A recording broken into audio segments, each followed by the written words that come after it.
A Brief History of Mutual Aid, Part 5, Hippie and Artists' Communes.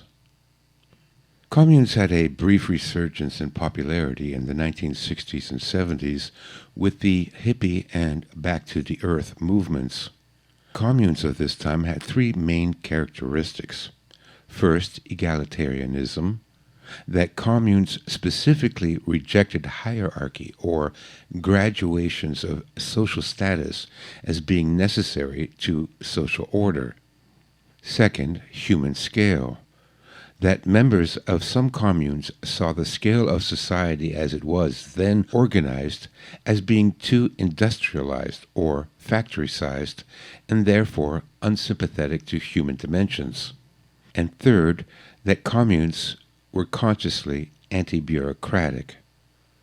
Many communes followed core principles such as, number 1, live and work together.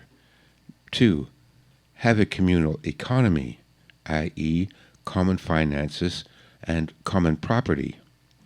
3, have communal decision-making. 4, try to reduce hierarchy and hierarchical structures.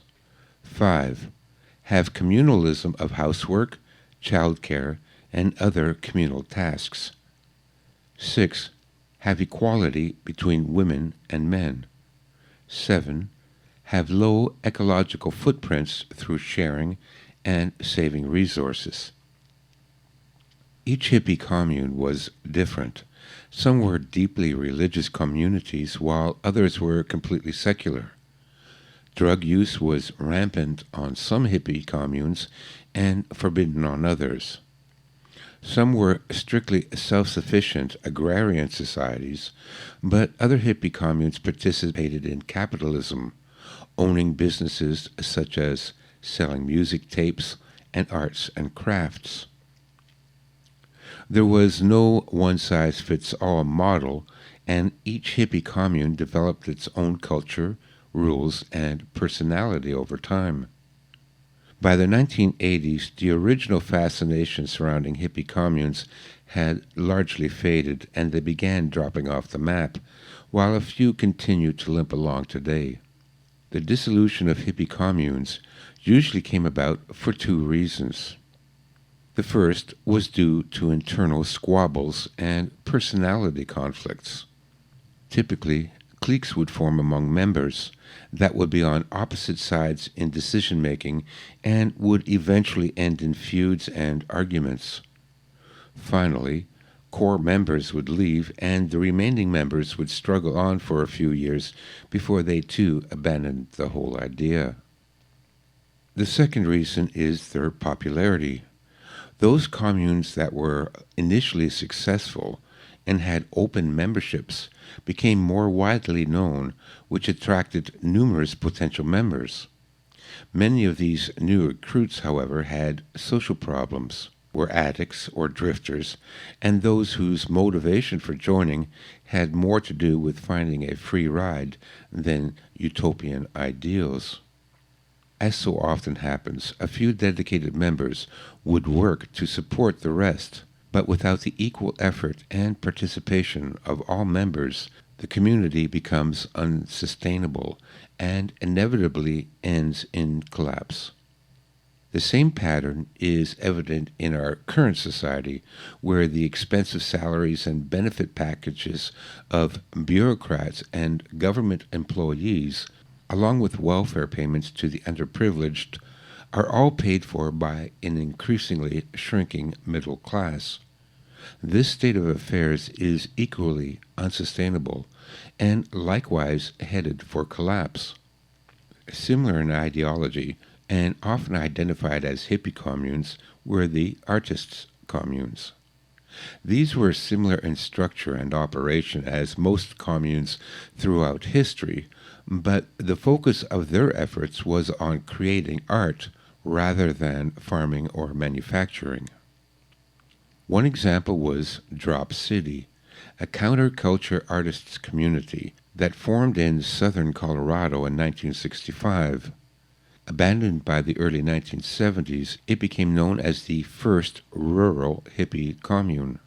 While artists' communities are identified with the hippie movement of the 1960s and 70s, the concept actually dates back much earlier. In the 19th and early 20th century, they were called art colonies.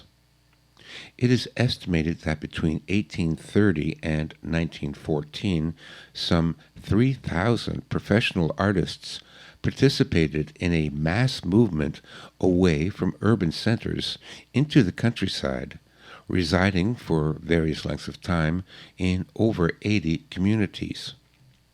An art colony is a place where creative practitioners live and interact with one another.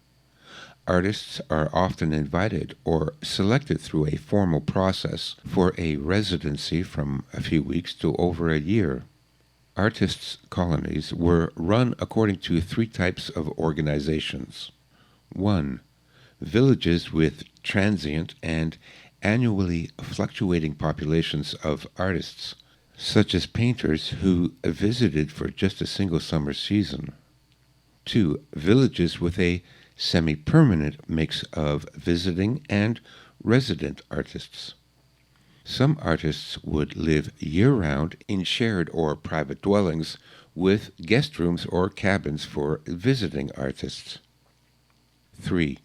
Villages in which a largely stable group of artists decided to settle permanently, whereby artists bought or built their own houses and studios.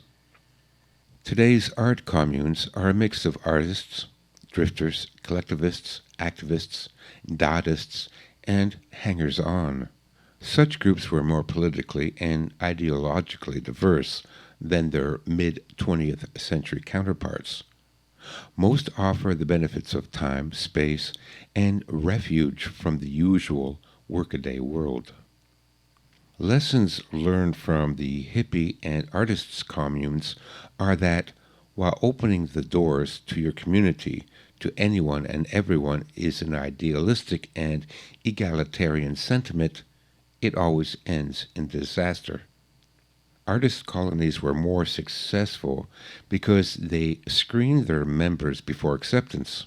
Typically, anyone wishing to join such a community needed to show their body of work, which in effect proved not only that one had talent, but that one could actually work to create something, thus weeding out those who could talk a good game, but actually produced nothing themselves.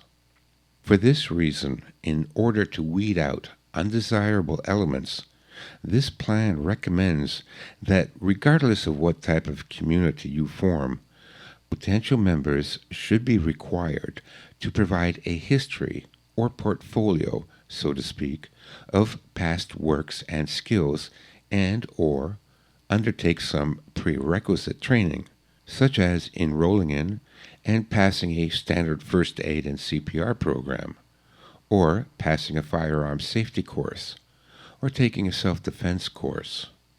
If a potential member cannot do this on his or her own, then they are not likely to provide any value to the community.